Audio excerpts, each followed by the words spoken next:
What's going on, guys? It's Pauly G with Pauly G Fitness, and I'm going to take you through some FMR, myofascial release. The first muscle group that we want to target is your rectus femoris. That's your quad muscle. So the top of the thigh, it's going to connect at the knee, connect at the hip. And what I want you to do is grab a hard surface. So I'm using one of those rubber balls that have all the exercises on them. You could use a PVC pipe or a lacrosse ball. I would start with a bigger surface first. Even a foam roller is okay, but we definitely want something hard enough to where you can penetrate the muscle, get it to relax, and that's what's going to allow the contraction and the expansion of the muscle to glide properly and then release other tight joints. So knee pressure, hip pressure, low back pressure, and let me go ahead and take you through that. So first thing we're going to do is we're going to get on top of the ball, and you want to be directly on top. So think of gravity and what gravity is doing, and we're going to manipulate our body and move around to find the belly of the muscle. So the belly of the muscle just means the middle, okay? If you think about a human body and the torso, right, the belly is the middle. So that's what we want to do.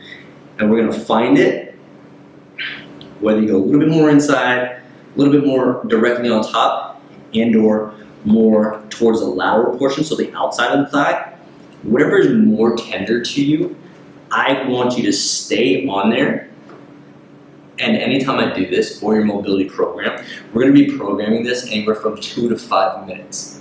Okay? The first 30 to 60 seconds, your body is going to fight the resistance because it's unknown pressure in a tight area that is dehydrated. So we want to rehydrate the muscle.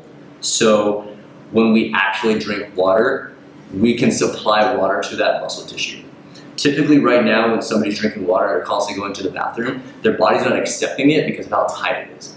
So again, hip flexor, right? Knee in between that space.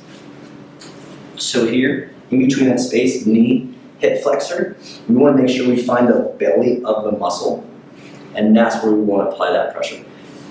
When we're doing this, make sure the setup is like so, to where the elbows are right under the shoulders, so we're not putting too much stress on our upper back and our neck. And then secondly, is making sure our core is braced. So I don't want to arch my back like so, because the whole point of this is to help our joints and make our body feel better. So we don't want to compress anything. And the natural way to do that is to get your spine in a neutral position by thinking of lengthening from the top of your head to the base of your tailbone and pulling your spine straight. So nice and long, still applying that pressure and making sure you're breathing. Again, that first 30 to 60 seconds, your body's going to fight and it's going to flex as if somebody was going to hit you. You know there's pain coming, so you tense up. That's what's happening right now. After that 30 to 60 seconds, or maybe in between that time, or up to 5 minutes, which is why it's going to be in your program for that long, your body will then finally release and relax. I like to think of your muscle melting over whatever surface it's on. PVC pipe, a medicine ball like this, or a lacrosse ball. So it's going to melt over it, and you might feel a tendon or a muscle actually jump over and move into its correct positioning of how it's supposed to be. So again, that's why we do this first session extended time. The FMR, quad, bicep femoris. Going to get off of there, but that's how you do that. See you on the next one.